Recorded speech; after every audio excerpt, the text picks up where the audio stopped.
फिर से तुम नन्हे मुन्ने बच्चों का अपने YouTube चैनल पर स्वागत करता हूँ। इसका नाम है study India.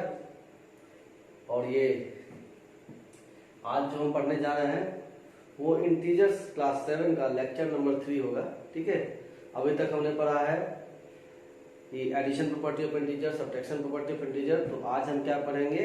Multiplication property of integers. ठीक है, तो समय नहीं गवाते हैं, स्टार्ट करते हैं। तो फर्स्ट प्रॉपर्टी है, आप जानते हो कि हम यहां सबसे पहले क्या करेंगे? Multiplication property of integers. ठीक है, इसमें फर्स्ट हम क्या पढ़ेंगे? Closure property. क्या पढ़ेंगे?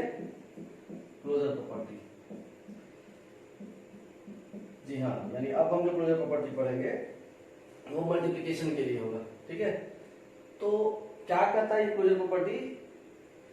If a and b are two integers, if a and b are two integers, if a and b are two integers, okay, then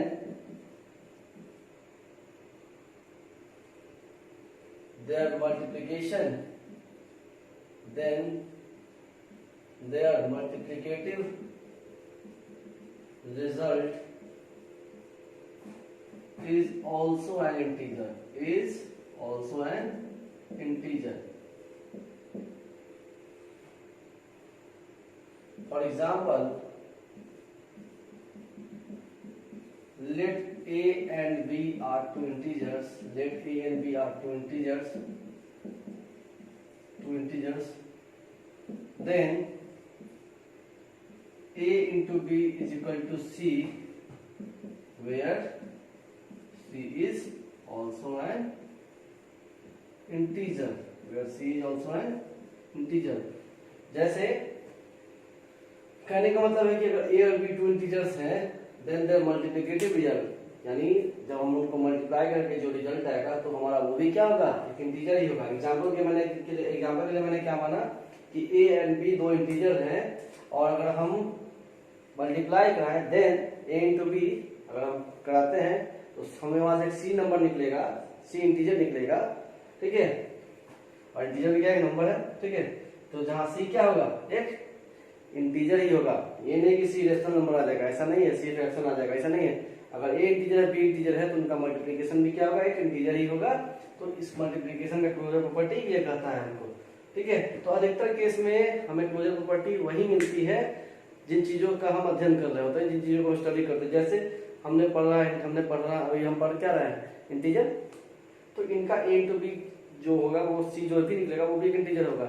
rational number का अगर मल्टीप्लिकेशन करेंगे तो वो भी एक रेशनल नंबर निकलेगा। ठीक है, जनरली ये थोड़ा बहुत आएगा क्लोजर प्रॉपर्टी में बदलाव, वो कहाँ? डिवीजन में। ठीक है, जो इसके बाद हम पढ़ने वाले हैं इस प्रॉपर्टी के बाद। ठीक है, तो उसमें क्या होगा? डिवीजन में वो इंटीजर नहीं आएगा, यानी दो आपको दो इंटीजर का डिवीजन क्या होगा?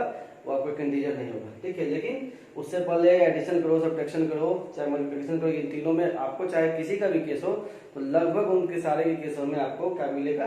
वो वही मिलेंगे जिसके वो हैं, यानी जिस ग्रुप के वो हैं। जैसे इंटीजर ग्रुप के हैं, फ्रैक्शन ग्रुप के हैं, रेशनल ग्रुप के हैं। ठीक है, तो बिल्कुल वैसा ही।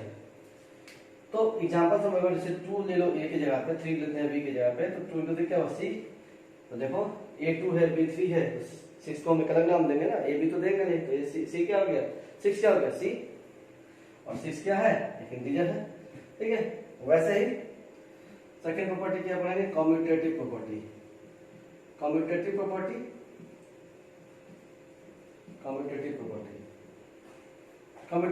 क्या कहता है? if a and b are two integers, then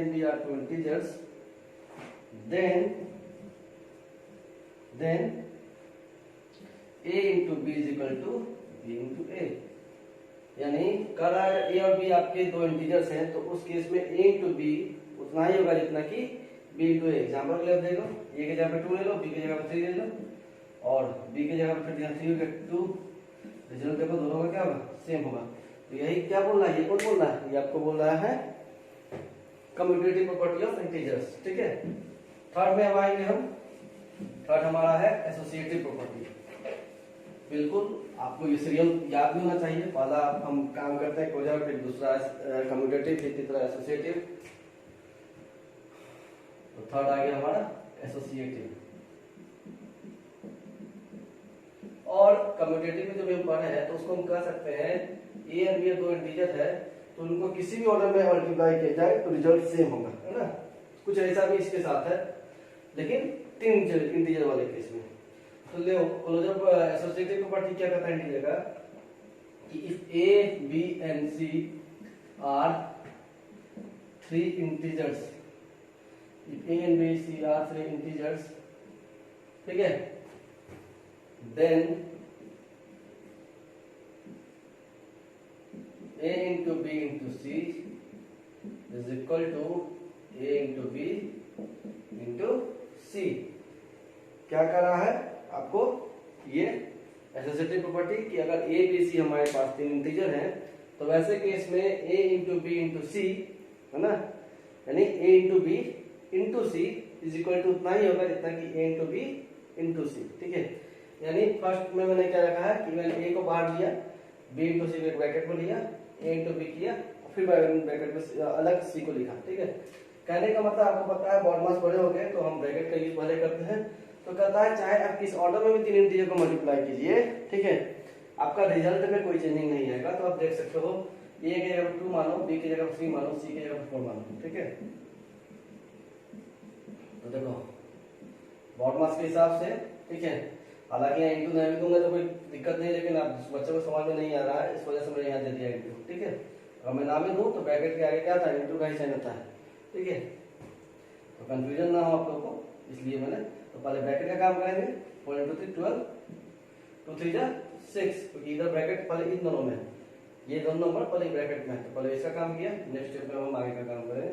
12 into 2 24, 6 into 4 24, यानी तीन इंटीजर को हमने किसी भी ऑर्डर में मल्टीप्लाई करवाया, हमारे रिजल्ट पे कोई इफेक्ट नहीं आने जा रहा है। ठीक है, ओके, तो ये हो गया एसोसिएटिव प्रॉपर्टी। फोर्थ हम देख लेते हैं मल्टीप्लिकेटिव प्रॉपर्टी ऑफ वन और कह सकते हैं एग्जिस्टेंस ऑफ मल्टीप्लिकेटिव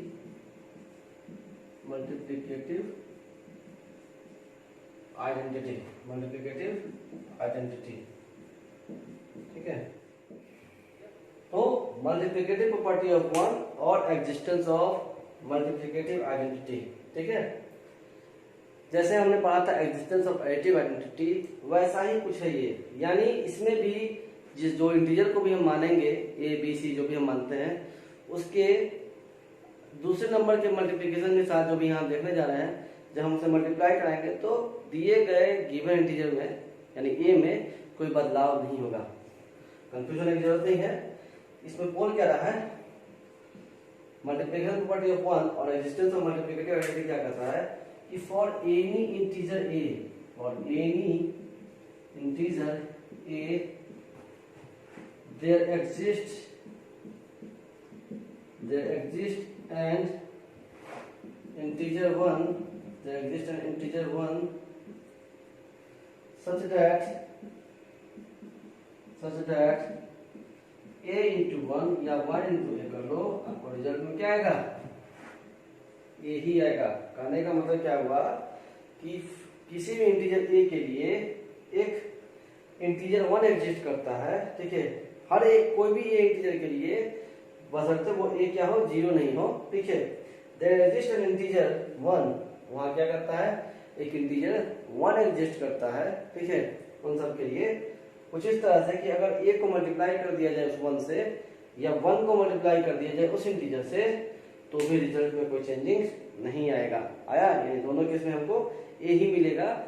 यानी गिवन इंटीजर में, ठीक है, गिवन इंटीजर में पहचान में उसके कोई भी चेंजिंग नहीं आएगा, वो पहले भी ए था और दोनों केस में देखना मल्टीप्लाई होने के बाद भी क्या है, वो ए ही है। यानी इन दोनों के पहचान में कोई चेंजिंग नहीं आया। और हम यहाँ कर सकते हैं here 1 is the multiplicative, here 1 is the multiplicative element of integer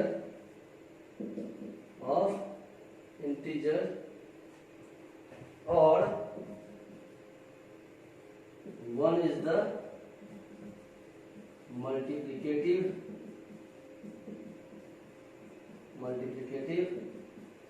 identity of integer, बशर्ते आपका जो a है वो क्या हो, 0 नहीं होना चाहिए। क्या करना है, फॉर एनी इंटीजर a, किसी भी इंटीजर a के लिए देयर एग्जिस्ट एन इंटीजर 1, उसके लिए इंटीजर 1 एग्जिस्ट करता है कुछ इस तरह से कि आप a into 1 कर दो चाहे 1 into a कर दो, वो क्या आएगा, यही आएगा। यानी इंटीजर a के पहचान में कोई भी चेंजिंग नहीं आएगा। और इसलिए हम यहाँ 1 को क्या बोलते हैं, मल्टीप्लिकेटिव एलिमेंट ऑफ इंटीजर, है ना। यानी वो क्या है, इस प्रॉपर्टी में मल्टीप्लिकेटिव एलिमेंट के नाम से जानेंगे कि वही मल्टीप्लिकेटिव एलिमेंट है जिसके वजह से रिजल्ट हमारा ये रहता है। और उसी 1 को हम क्या बोलते हैं, मल्टीप्लिकेटिव आइडेंटिटी ऑफ इंटीजर भी बोलते हैं। और मल्टीप्लिकेटिव आइडेंटिटी इसलिए बोलते हैं इंटीजर का, क्योंकि इस नंबर से यानी 1 से मल्टीप्लाई होने के बाद कोई भी इंटीजर अपनी आइडेंटिटी को चेंज नहीं करता है। ठीक है, तो अब आगे बढ़ते हैं।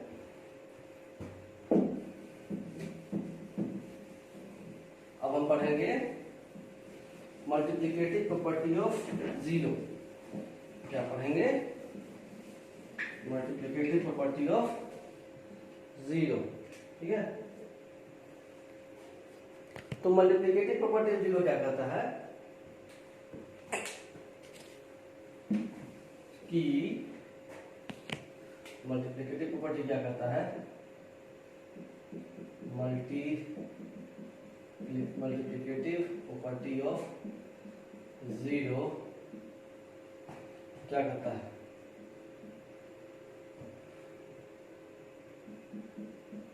ठीक है, फॉर एनी इंटीजर a,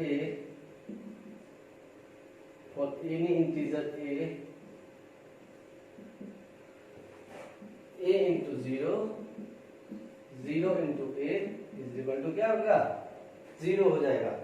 यानी मल्टीप्लिकेटिव प्रॉपर्टी ऑफ 0 क्या है, आप जानते हैं 0 का कोई अपना क्या होता है, वैल्यू नहीं होता है, वो 0 तो 0 ही है, जान ही है, शून्य। तो मल्टीप्लिकेटिव प्रॉपर्टी ऑफ 0 क्या है कि किसी भी इंटीजर a को अगर हम 0 से मल्टीप्लाई करवा दें, ठीक है, तो उसके क्या होगा, उसमें यानी वो अपना पहचान, वो इंटीजर अपना पहचान कुछ इस तरह से खोएगा कि उसको भी 0 के ही तरह माना जाएगा। आया बात समझे, ये भी कर सकते हैं। यानी कोई इंटीजर जिसके पास क्या था, उसका अपना एक पहचान था, समाज में एक स्थान था, लेकिन जैसे ही वो एक क्या कहते हैं, एक 0 से मल्टीप्लाई हुआ तो उसका भी स्थान समाज में कैसा हो गया, तो जैसा 0 था। यानी कहने का मतलब यही होगा, छोटे बच्चे से यही समझे कि गंदे और बुरी आदतें या बुरी संगतों का असर क्या होता है, बुरा ही होता है। तो अगर हम इसको यहाँ पे 0 को बुरा ले लें, और 0 है बुरा नहीं, तो लेकिन कह सकते हैं कि 0 एक बुरा चीज है। देखो जिसके साथ दूसरा भी कोई आया तो क्या बन गया, 0 बन गया। यानी बेवकूफ बच्चों के साथ अगर रहोगे, ठीक है, तो बेवकूफ ही बनोगे, और होशियार बच्चों के साथ रहोगे तो क्या बनोगे, होशियार बनोगे। इसलिए संगति अच्छे बच्चों से करना चाहिए, इन 0 जैसे बच्चों से नहीं। ठीक है, एग्जाम्पल देखो, 3 into 0 इक्वल टू 0 into 3, दोनों केस में क्या होगा, 0 होगा। बस बिल्कुल इसी तरह से किसी भी नंबर के लिए काम करो। हाँ, पीछे मैंने क्या पढ़ा था, multiplicative property, multiplicative property of 1, जिसको हम एग्जिस्टेंस ऑफ मल्टीप्लिकेटिव आइडेंटिटी बोलते हैं। तो उसका एग्जांपल भी देख लो, पिछले बार भूल गया दिखाना, तो यहाँ देख लेते हैं। हमने क्या बोला था, a into 1 करो चाहे 1 into a करो, ये हमें क्या रहेगा, यही रहेगा। जैसे 5 into 1 करो, चाहे 1 में 5 को मल्टीप्लाई कर दो, रिजल्ट आपको क्या होगा, 5। क्या 5 का पहचान बदला नहीं, बदला। क्यों नहीं बदला, क्योंकि वो 1 से मल्टीप्लाई हो रहा है। तो 1 क्या कर सकते हैं, मल्टीप्लिकेटिव एलिमेंट है इस इंटीजर 5 का, ठीक है, या मल्टीप्लिकेटिव आइडेंटिटी है 5 का, जिससे मल्टीप्लाई होने के बाद भी 5 को वो क्या कर रहा है, अपना पहचान बदलने नहीं दे रहा है। ठीक है। यानी वन यहाँ पे कैसा दोस्त है जो अपने मित्र को मदद कर रहा है, ठीक है, ठीक है। कि आगे बढ़ो और मेरा प्रभाव मत करो कि मेरा नाम होगा कि नहीं तुम्हारी मदद करने पर, है कि नहीं, बस किया जा रहा है निस्वार्थ भाव से। मल्टीप्लिकेशन बाय -1, ठीक है। यानी -1 से जब हम किसी इंटीजर को मल्टीप्लाई करेंगे तो क्या होता है वो प्रॉपर्टी देखेंगे। तो if any integer a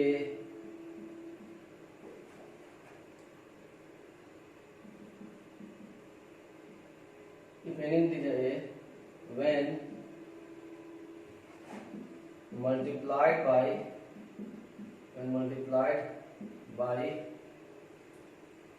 -1, then, ठीक है,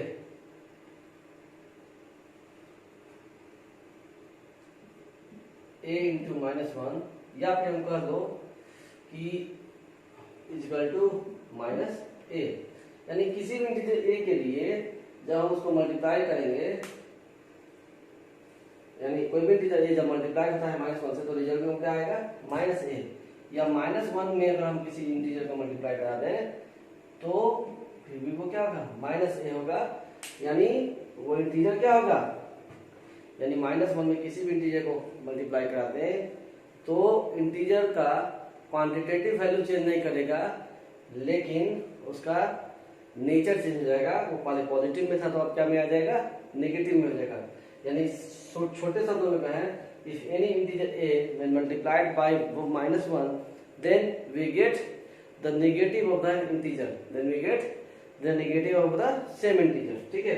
यानी किसी भी इंटीजर a को अगर -1 से मल्टीप्लाई किया जाए तो हमको उसी इंटीजर का क्या होगा, नेगेटिव वाला नंबर मिल जाएगा।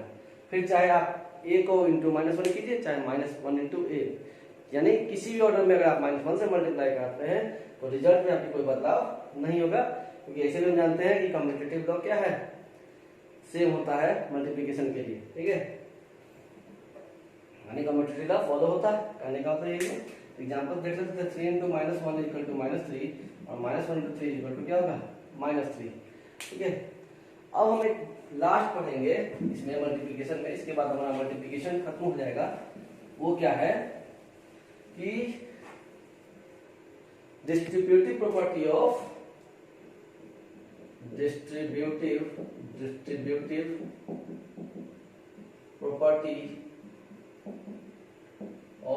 multiplication over addition and subtraction,